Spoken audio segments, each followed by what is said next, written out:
No ma'am. Okay, सो कल हम discuss कर रहे थे, हमने एरिया ऑफ नॉर्मल सेक्शन से जो एरिया बनता है ट्राइंगल का, that we had to find. So I told you कि बेसिकली ये हमारे पास प्रिज्म है.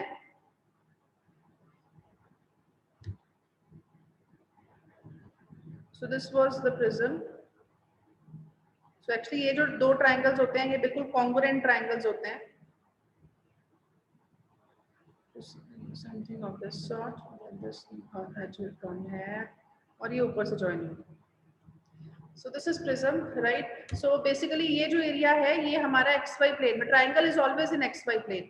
तो बेसिकली हम सबसे पहले क्या करेंगे, तीनों इक्वेशंस में z is equal to 0 put कर देंगे. तो एक तरह से हमारे पास तीन इक्वेशंस आ जाएंगी. फिर दो दो इक्वेशंस उठा के हम उनके पॉइंट ऑफ इंटरसेक्शन निकाल लेंगे. तो हमारे पास तीन पॉइंट ऑफ इंटरसेक्शंस आ जाएंगे. So area of triangle is what? Area of triangle is what? The first point x1 y1 1, x2 y2 1, x3 y3 1 and half of this. Is it clear बच्चे? Yes ma'am. तो if you सी, हमने discuss किया था कि जरूरी नहीं है कि ये ट्राइंगल एग्जैक्टली XY प्लेन में हो. बिल्कुल जरूरी नहीं है कि ये Z एक्सिस के बिल्कुल परपेंडिकुलर हो. So it can make some angle with the Z axis, right? So this can be inclined to Z axis, something of this sort. ये मेरा Z axis है, so this can be my triangle, right? So in that case हम क्या करते हैं, इस area की projection ले लेते हैं in the direction of Z axis. Suppose this makes an angle theta. Suppose this triangle makes an angle theta with the Z axis. तो इस ट्राइंगल का area in the direction of Z axis will be what? So required area is delta dash, and delta dash is what? Exact area into cos theta. So now what we are left is हमें चाहिए cos theta. So if you remember your class 12th, अगर मेरे पास कोई भी एक दोनों planes की direction को साइंस हो, या मेरे पास डायरेक्शन को साइंस है लाइन की और प्लेन की, so always angle cos theta is what? अगर डायरेक्शन को साइंस है, सो cos थीटा इज व्हाट? किसी को याद है formula for cos theta?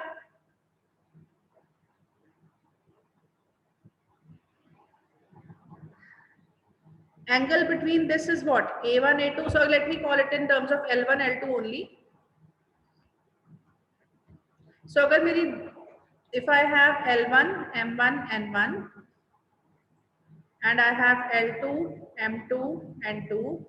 So your angle between the two planes, so these are direction cosine. So this is what? L1, L2 plus M1, M2 plus N1, N2. Is it clear बच्चे? Yes ma'am. Right? अगर यही direction ratios हो direction cosines की बजाय, तो अगर आपको याद हो इससे, this is A1, A2, A3. So these are say direction ratios. So these are direction cosines and these are direction ratios. Say B1, B2, B3. किसी को याद है हम डायरेक्शन रेशियोज को डायरेक्शन कोसाइन में कैसे चेंज करते थे?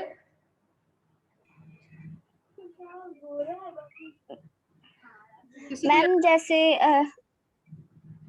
डायरेक्शन रेशियोज को डायरेक्शन को साइन में चेंज करना. हाँ, डायरेक्शन रेशियोज को मैम वो ऊपर रखते थे डायरेक्शन रेशियोज, और नीचे जो और जो नीचे जो रेशियोज होती थी. यस, बिल्कुल मीनाक्षी, बिल्कुल सही बोल रहे हो. हम बेसिकली क्या करते थे, जस्ट मैं रिवाइज करा रही हूँ ताकि जब ये वाला कंसेप्ट किया है तो उसको भी रिवाइज कर लेते हैं. सो हम बेसिकली क्या करते थे, हम हर डायरेक्शन रेशियो को उसके मैग्नीट्यूड के स्क्वायर से डिवाइड कर देते थे. सो बेसिकली अगर मेरे पास A1, A2, A3 है, सो A1 को ऊपर रखा, नीचे हमने क्या किया, A1 का स्क्वायर, A2 का स्क्वायर, A3 का square under the root. Yes, similarly next term क्या आ जाएगी, A2 ओवर A1 स्क्वायर. इसको बोलते हैं नॉर्मलाइजेशन. हम उसके मैग्नीट्यूड से हमने डिवाइड कर दिया, A3 A1 square plus A2 square plus A3 square. देखो जस्ट एक मिनट के लिए मैं आपको रिवाइज करा देती हूँ, बिकॉज ऐसे मजा नहीं आता। अगर आपको याद हो किसी भी वेक्टर को हम कैसे लिख सकते हैं, any vector is what, a1 i cap plus a2 j cap plus a3 k cap. Plus two में वेक्टर्स किए हैं ना? Yes ma'am. तो मैग्नीट्यूड ऑफ वेक्टर क्या होता है? What is magnitude of vector? Under root of a1 square coefficients का square a2 square a3 square.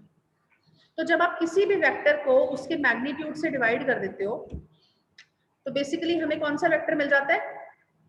Unit vector. Unit vector. Unit vector का मतलब क्या हुआ? जिसकी सिर्फ डायरेक्शन होती है, मैग्नीट्यूड 1 है। So magnitude of this vector is 1। तो अगर आप वेक्टर की फॉर्म में नहीं लिखना चाहते तो आप a को कैसे लिख सकते हो? a1 a2 a3। आई कैप नहीं लिख रहे, हम a1 a2 a3 लिख रहे हैं। तो अगर आप यहाँ पे देखो, हम यहाँ पे क्या कर रहे हैं, हम a1 को उसके मैग्नीट्यूड से डिवाइड कर रहे हैं, under root of a1 square a2 square a3 square. a2 को भी हमने उसके अंडर रूट से डिवाइड कर दिया a3। सो बेसिकली हमने इन वेक्टर्स को यूनिट बना दिया। हमने वो जो प्रोपोर्शन वाली टर्म कैंसिल होती थी उसको कैंसिल कर दिया। सो बेसिकली यहाँ पे हम नॉर्मलाइजेशन कर रहे हैं। बेटा इज इट क्लियर? तो अगर तो आप नॉर्मलाइजेशन ही करके ले रहे हो, अगर आपके यूनिट वेक्टर्स ही हैं, फिर तो हम यूज करते हैं यही वाला formula, L1 L2 plus M1 M2 plus N1 N2। तो नॉर्मलाइजेशन मींस डायरेक्शन कोसाइंस, इनका मैग्नीट्यूड 1 ही होता है। अगर मैग्नीट्यूड 1 नहीं है तो हम क्या करते हैं, मैग्नीट्यूड से डिवाइड कर देते हैं। तो इस केस में एंगल का फॉर्मूला क्या हो जाएगा? अगर आप देखो, it will remain same. So cos theta is equal to a1। अब a1 के साथ कौन सी टर्म है? Under root of a1 square a2 square a3 square plus के साथ इनटू b1। सो a1 b1, सो b1 के साथ भी क्या आ जाएगा? b1 square plus b2 square plus b3 square plus a2 b2। नीचे भी क्या आ रहा है? Under root of a1 square a2 square a3 square plus के साथ under root of b1 square plus b2 square plus b3 square. And last में क्या आ जाएगा? a3 b3 under root of a1 square a2 square plus a3 square. और साथ में क्या आ जाएगा? मैं नीचे लिख रही हूँ, please allow me, b1 square b2 square b3 square plus के साथ। So if you see what is the formula, so formula is same, a1 b1 plus a2 b2 plus a3 b3 and नीचे denominator में क्या आ जाएगा? It is common, under root of a1 square plus a2 square plus a3 square into under root of b1 square plus b2 square plus b3 square. Is it fine बच्चे? Yes ma'am. तो मुझे सिर्फ direction ratios या direction cosine चाहिए। अगर कोई भी दो प्लेन्स है मेरे पास, उनके बीच में मैंने एंगल निकालना है, then also so angle between the two planes is nothing but the angle between their normals. So मुझे पता है नॉर्मल से डायरेक्शन रेशियोज मुझे कैसे मिलती है। What are the direction ratios of the normal to the plane?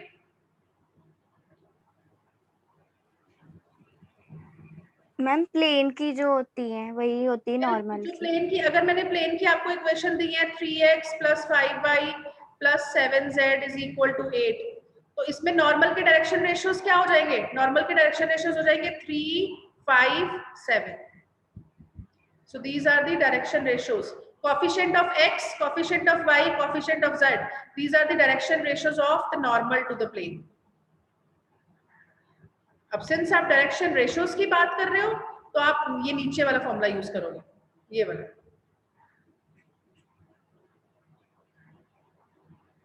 किसी line के डायरेक्शन रेशियोज कहाँ पे मिलते हैं आपको? x minus alpha over this one. So जो नीचे होते हैं y minus beta over m, z minus gamma over n। So जिन भी दो लाइनों में आपने डायरेक्शन एंगल निकालना है, you just need the direction ratios. So अगर आप इस केस में बात करो, हमें एंगल किस में निकालना था? एक तो हमें निकालना था ट्राइंगल में एंगल, और दूसरा हमें निकालना था z एक्सिस। अब मुझे पहले ये बताओ z एक्सिस के डायरेक्शन कोसाइंस क्या होते हैं? मैम 0, 0, 1। तो z एक्सिस के तो डायरेक्शन को साइंस मुझे मिल गए 0 0 1 एंड सिंस डायरेक्शन को साइंस मिले हैं मुझे z एक्सिस के, तो बेटर है कि मैं ट्राइंगल के भी क्या करूंगी, मैं डायरेक्शन को साइंस निकालूंगी। अब मुझे देखो देखो अगर आपको ध्यान में हो, जो ट्राइंगल की मुझे एजेस मिल रही हैं, जो ट्राइंगल की मुझे एजेस मिल रही हैं, वो हमें तीनों प्लेन की इंटरसेक्शन से ही मिलती है ना। जो वो प्लेन्स आपस में इंटरसेक्ट करते हैं तभी तो मुझे ट्राइंगल मिलता है। तो what we will do, triangle की किसी भी एक लाइन की डायरेक्शन को साइंस निकालने के लिए हम किसी भी दो प्लेन्स की इंटरसेक्शन वाली लाइन की डायरेक्शन को साइंस निकाल लेंगे, और वो हमें ऑलरेडी आता है। तो you see, so we have to find the direction cosines of the normal to the normal section, that is nothing but the direction cosines of the line of intersection किसी भी दो प्लेन्स का, से plane 1 and plane 2 आपको आता है, वो हम क्या करेंगे, हम कांस्टेंट को रिमूव कर देंगे, so we get this equation, right. अब इसमें कौन सा रूल लगेगा, क्या करेंगे अब हम, क्या करेंगे, कांस्टेंट टर्म ओमिट करेंगे, कांस्टेंट ओमिट कर दी। अब इसके बाद मुझे डायरेक्शन रेशियोज निकालने के लिए क्या करना पड़ेगा, multiplication method, multiplication property. So you see 2x plus 3y plus 4z is equal to 0, 3x plus 4y plus 5z is equal to 0. So from here x की वैल्यू कितनी आ गई, leave the column of x, so 3 into 5 is 15 minus 4 into 4 is 16, again y, leave the column of y, उल्टा चलना है, ऐसे नहीं जाना, ऐसे आना है, 4 into 3 12 minus 10, and for z leave the column of z, 4 2s are 8, 8 minus 9, so what you get, x upon minus 1 is equal to y upon 2 is equal to z upon minus 9. अब अगर आप देखो ये हमें direction ratios मिले हैं, but since मुझे z axis की डायरेक्शन को साइंस मिल गई है, so if you see these are the direction ratios of the line, so अब डायरेक्शन को साइंस क्या बन जाएंगे, what will be the direction cosines, तो we will just, so required direction cosines will be what, we will just divide, so -1 over under root of इसका square, so 1 का square is 1, 2 का square is 4 and 9 का square is 81. Oh sorry, 8 minus 9 is -1, please, I'm sorry. So this is 1. So under root 6, again 2 upon under root 6 and last is -1 upon under root 6. तो अब हमें दोनों lines के direction cosines मिल गए हैं, so therefore what will be cos theta, हम direction को sign वाला ही फॉर्मूला यूज करेंगे, so L1 M1. so if you remember z axis के डायरेक्शन को साइंस कितने थे, 0 0 1, so 0 into -1 by under root 6 plus 0 into 2 by under root 6 plus 1 into -1 by under root 6, right? And obviously we will take the absolute value because हम positive direct z axis के साथ angle देख रहे हैं, so cos theta will be how much, 1 by under root 6. So cos theta मिल गया, so what is the required area, required area delta dash is equal to delta into cos theta, so delta already I think 25 calculate किया था, so 25 into 1 by under root 6, so this will be the required area of cross section. But is it clear? Yes ma'am. All of you? yes ma'am. So now what you will be doing, listen, I'm giving you two things. 7th A exercise कल जितने questions हमने discuss किए थे वहां तक आप सबके, so probably till 11th or 12th question, right? I don't know 12th question is easy or not, you just try it. So till at least till 11th question all of you should be able to complete your work by 13th. Probably जो भी एक दिन 13 या 14 holiday होगी उस holiday में you can send me your doubts. I'll try to send you the answers of the remaining questions next Saturday. Is it fine? Next Saturday, yes, I will take test of this chapter. Okay, ma'am. Will it be fine? Yes, ma'am. Ma'am. Because I want कि साथ ही साथ we'll be doing so that you are able to do complete this all. Is it fine? अगर Saturday नहीं तो Monday दे देना test, no problem, Monday दे देंगे test ताकि आपको संडे मिल जाएगा। अच्छा एक दूसरा मेरी बात सुनो, GNDU का नोटिस आ गया है, तुम्हारे जो एग्जाम पेंडिंग है दे विल बी अभी तक जो GNDU ने इंस्ट्रक्शंस दिए हैं कि शायद संडे को होंगे, बट लेट्स सी कॉलेज की तरफ से तुम्हें जो भी इंफॉर्मेशन है मिल जाएगी, बट थोड़ा सा उस उधर भी हो जाओ। और अगर एक भी, मेरी वीना मैम से बात हो गई थी उस दिन, अगर एक छुट्टी मिलती है तो प्लीज अपने टीचर्स को बोल दो एक छुट्टी खुद से कर लो, एक दिन की अटेंडेंस से कोई फर्क नहीं पड़ेगा। Is it fine? Yes, ma'am. Yes, ma'am. Yes, ma'am. एक ही पेपर रह गया पेंडिंग के, 2 रह गए हैं? No, ma'am, एक ही रहता है। एक ही पढ़ा। रहता है तो वो ऑफलाइन मोड में ही होगा पेपर तुम्हारा। अभी वेट करो, तुम्हें सारी इंस्ट्रक्शंस मिल जाएंगी, बट द पॉइंट इज कि अगर एक छुट्टी मिलती है तो 1-2 दिन क्लासेस खुद से मिस कर दो टीचर्स को बोल के, but please prepare your paper very seriously. Okay ma'am. ठीक है, थोड़ा सा ये जो बीच में वीकेंड आ रहा है उस पे थोड़ा सा अपना रिवाइज कर लिया, अभी ये ना हो कि पिछला सारा वैनिश ही हो जाए। तैयारी है वैसे सारी?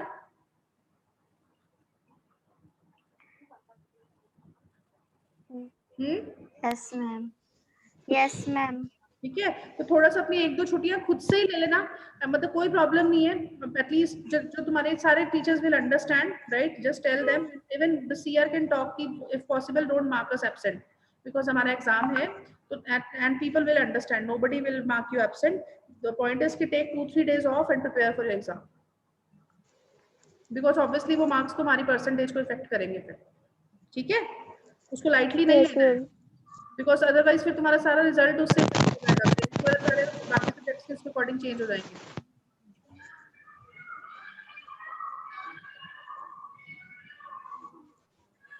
Fine, okay, so if this is done,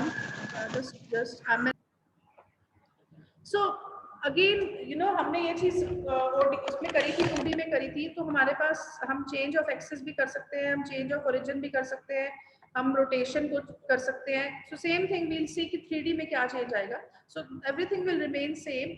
so suppose हमारे पास पहले एक्सिस थी, so this is my origin, so suppose this is my point P and say इसके ओरिजिनल कोऑर्डिनेट्स हैं XYZ, एंड से हमने एक्सिस को पैरेलल मूव कर दिया at some O dash, and say इस पॉइंट के न्यू कोऑर्डिनेट्स आ गए X dash YZ Z dash. हमने क्या किया, हमने ओरिजिन को शिफ्ट कर दिया, पहले ओरिजिन था मेरा 0 0 0, अभी मेरा ओरिजिन है से FGH। अब ऑब्वियसली हमने कोई रोटेशन नहीं करी, हमने पैरेलली इसको मूव किया है। So now the question is what will be the change, right? So if you see now, अगर मैं सिर्फ x एक्सिस पे बात करूं, पहले सिर्फ x एक्सिस को व्यू करते हैं बिकॉज चीजें इजी हो जाएंगी। यू सी पहले ओरिजिन यहाँ था 0 पे, राइट? और ये जो पूरा डिस्टेंस था, ये P पॉइंट, ये जो P पॉइंट के कोऑर्डिनेट्स थे यहाँ से लेके यहाँ तक, ये पूरा डिस्टेंस था x, यही था ना बेटा? Yes ma'am. फिर अगर मैं ऊपर जाऊं तो ये वाला जो डिस्टेंस है, ये वाला न्यू कोऑर्डिनेट हो गए X डैश, और ये जो डिस्टेंस है ओरिजिन आपने ले गए F पे, तो ये जो डिस्टेंस है ओरिजिन से यहां तक वो है F। तो can you tell me the relation?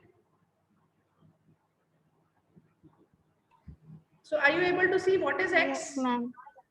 Small x is equal to what? X dash X dash plus F. That's it. That's it. This is the effect of the change of the origin. So old coordinates. So x is my old coordinate, x dash is my new coordinate. So x is equal to what? X dash plus F. Similarly, y क्या हो जाएगा? Y dash plus G. And z क्या हो जाएगा? Z dash plus H. मैं हमेशा आपको, मैंने पिछली बार भी बोला था कि I will suggest remember these relation. That's it. यहां से अगर मैं आपसे पूछूं x dash की वैल्यू कितनी है? X minus F. y dash की वैल्यू कितनी है?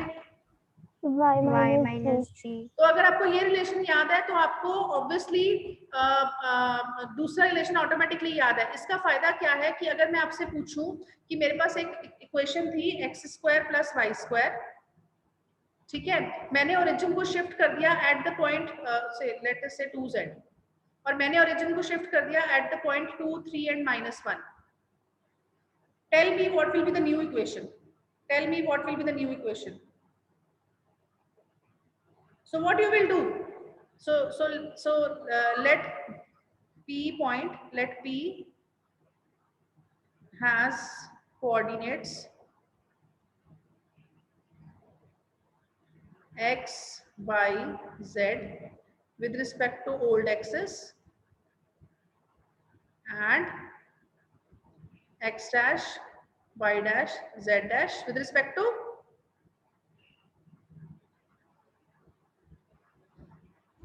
beta. Is it fine? Yes, ma'am. Yes, ma'am. And origin किस point पे shift हुआ है? 2, 3 minus 1. 2, 3 -1. And origin is shifted to. So you see, अभी भी जब आप पेपर दोगे, you have to keep think. एक बार पहले स्टार्टिंग में जो भी चीजें आप ले रहे हो, पी पॉइंट लिया आपने, पैराबोला पे लिया, सर्कल पे लिया, सर्कल लिया आपने, रेडियस सर्कल का आपने आर सोचा है, तो you will write in one line. Let R be a circle, let with centre O, radius R. Let P be a point on the circle. Let P be a point outside the circle. So examiner को पता होना चाहिए कि आपका x क्या है, आपका x dash क्या है, and origin be shifted to FGH, where अब इस केस में f कितना हो गया? 2, 2. g कितना हो गया? 3. 3. y कितना हो गया? सॉरी, h कितना हो गया? h minus 1. -1. h is -1. बेटा एक प्लीज ग्रुप में कोई भी एक जना मैसेज कर दो आज एब्सेंट कौन है. Yes, ma'am. तो if you see now, so therefore x dash कितना, x dash कितना हो जाएगा? सो x कितना हो जाएगा? x इज इक्वल टू, हमें रिलेशन पता है, x dash plus f. X dash plus 2 y कितना हो जाएगा? y dash plus g. plus 3. और z कितना हो जाएगा? z dash Z dash h. minus 1. So therefore equation x² plus y² plus 2z becomes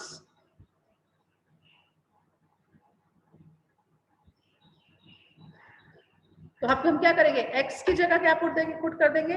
x dash plus 2, x dash plus 2, y dash plus 3 plus 2 into z dash minus 1. So ये क्या बन जाएगी? x dash square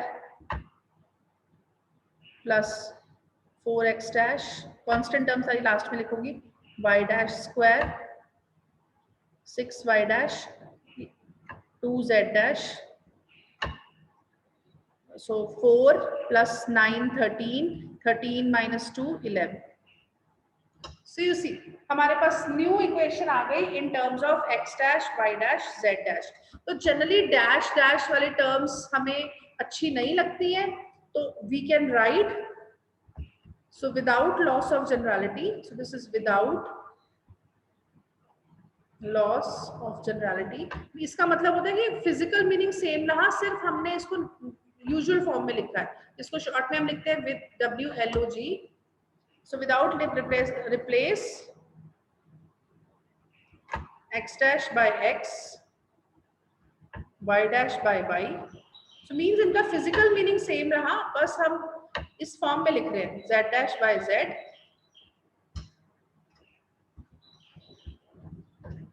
So new equation is क्या बन गई? x² plus 4x plus y² plus 6y plus z plus 11. Is it clear? 2z. तो अगर आपने x को इन टर्म्स ऑफ x dash रखा है, तो उस केस में जो आपका है what you call it as, आपको इजीली न्यू इक्वेशन मिल जाएगी. बेटा क्लियर है? yes ma'am. Yes, ma'am. सो अगर आप देखो यहाँ पे अभी क्रॉलरी तो बहुत बता रहा है, हमने क्वेश्चन किया. So rule to find the transformed equation. So when the origin is changed to the point FGH, तो ये देखो बेटा हमने क्या किया था, तो इसने क्या बोला, change x to x plus f, तो ये डायरेक्टली आपको बोल रहा है हमने क्या किया, हमने x को चेंज किया x डैश प्लस f, और फिर हमने x डैश को x में चेंज किया, तो ये बोल रहा है सीधा ये कर दो, तो थोड़ा कंफ्यूजिंग हो जाता है, तो इसीलिए मैं बोलती हूँ कि इसको याद रखो, x is equal to x dash plus f, पहले आप x डैश प्लस f लिखो, फिर हम लास्ट में वी विल चेंज, नहीं तो आपको लगेगा कि x को x क्यों कर रहे हैं। बेटा क्लियर है सबको? Yes, ma'am. So he is Yes, writing, ma'am. actually we put x is equal to x dash plus f, y is equal to y dash plus g, and z is equal to z dash plus h, and the resulting equation we change x dash y z dash z dash to x y z. ये सिर्फ इसलिए because हमें generally हम equation x y z के terms में लिखते हैं, इसलिए हम ऐसे लिखते हैं। बेटा क्लियर है? Yes, ma'am. ओके Ma'am, बताओ मैम ये कॉरेली मीन्स क्या होता है? कहाँ पे बेटा? मैम ये जो लिखते हैं हम कोर 1 बुक्स में लिखा होता है, थ्योरम्स में भी यूज होता है, इसका मीनिंग क्या होता है एग्जैक्टली? कॉरोलरी मतलब वो चीज जो आपने अभी जो कंसेप्ट पढ़ा है उसके रिजल्ट से आया। तो जैसे अभी हमने ऊपर ये आर्टिकल देखा कि अगर मैंने सिस्टम को ट्रांसफॉर्म किया है तो फिर उस केस में मेरा रिलेशन क्या आ जाएगा, तो एज अ रिजल्ट इस रिलेशन की हेल्प से we can find the equation of the transformation कि नई इक्वेशन कैसी होगी। सो जिसको यूज करके हम निकालते हैं that is known as corollary. Okay ma'am, right, so corollary thank you mean, ma'am.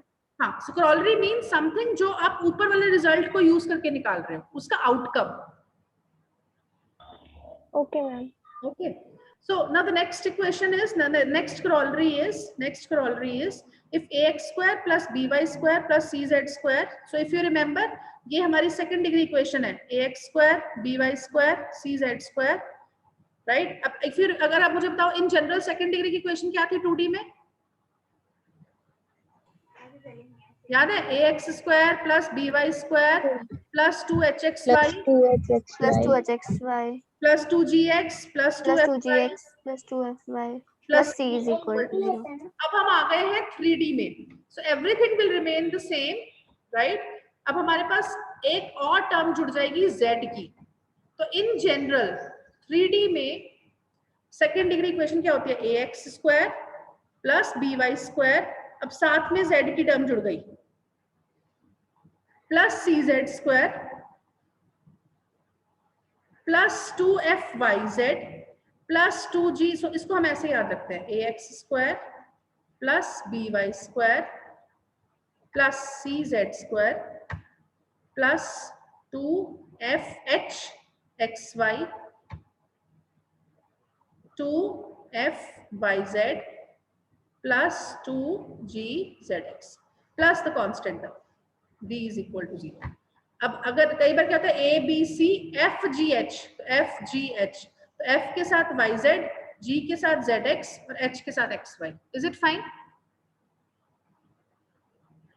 So what this corollary says, अब यहाँ पे वो कांस्टेंट टर्म वाली इक्वेशन की बात नहीं कर रहा है, he is taking constant term as 0, तो अगर इस इक्वेशन को हम चेंज कर दे कि हम कैसे ओरिजिन को हमने पैरेलली मूव किया है, ओरिजिन को किया है, रोटेशन नहीं करी है, then the coefficient of the second degree terms remain the same. So what is the coefficient of x square? इस original equation में what is the coefficient of x square? Ma'am, a Coefficient of y square? b And coefficient of z square is also c. So what he's saying, these coefficients will remain the same. Let us quickly do this and then we will stop, right? So let the origin be shifted to,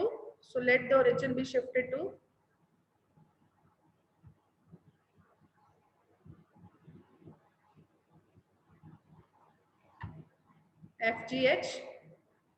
So therefore क्या हो जाएगा, x कितना हो जाएगा,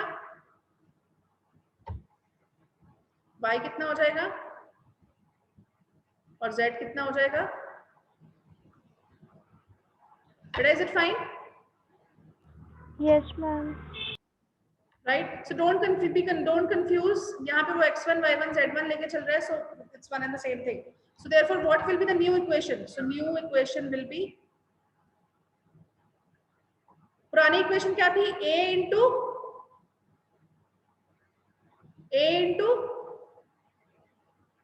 x square. x square x की जगह क्या आ जाएगा? x dash plus f का whole square plus b into y square. So y dash plus g का whole square plus c into z dash plus h का whole square plus 2f.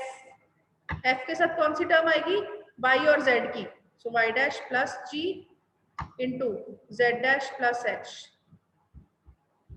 plus 2g और कौन इसके साथ कौन सी term आएगी? एक्स जेड वाली. Yes no? X dash plus f z dash plus h plus 2h. h के साथ कौन सी टर्म आएगी? एक्स वाई वाली. इवन आप प्लस डी भी लिख दो तो भी कोई चेंज नहीं आएगा. So plus d is equal to 0. बेटा is it fine? So can I directly write what is the coefficient of x square? What will be the coefficient of x dash square in this equation? देखो a अगर आप इसको open करोगे तो क्या बन जाएगा? a into x dash square, right? So x dash square तो सिर्फ यहीं से आएगा और कहीं भी x dash का square नहीं हो रहा. बेटा क्लियर है? yes ma'am. Similarly, what will be coefficient of y dash square? B. And similarly, what is the coefficient of z dash square? C. So obviously बाद में हम x dash square को x square से replace कर देते हैं, y dash square को y square से replace कर देते हैं और z dash square को z square से replace कर देते हैं. So coefficients कितने रहे इनके? ABC रहे? Yes, same coefficient it does not change अगर हम सिर्फ origin को change करते हैं तो स्क्वायर टर्म्स की coefficients पे कोई असर नहीं आता. बेटा क्लियर है? yes ma'am. किसी को डाउट कोई? No ma'am. Okay, so what I'll do, so Monday we will start with the rotation, so we'll continue from here. Is it fine बच्चे? Yes ma'am. Yes ma'am. Okay, so meantime please बेटा पिछली exercise के doubts solve करने शुरू कर दो and don't wait. जैसे जैसे आपके सॉल्व हो रहे हैं जहां पे किसी को डाउट आ रहा है you can send the doubt in the group. Just try to send in the group so that when I will response बब्बू आपके सबको भी पता लग जाएगा. ओके बेटा? Yes ma'am. Thank you beta, thank you. We'll meet on Monday. Thank you ma'am. Thank you ma'am.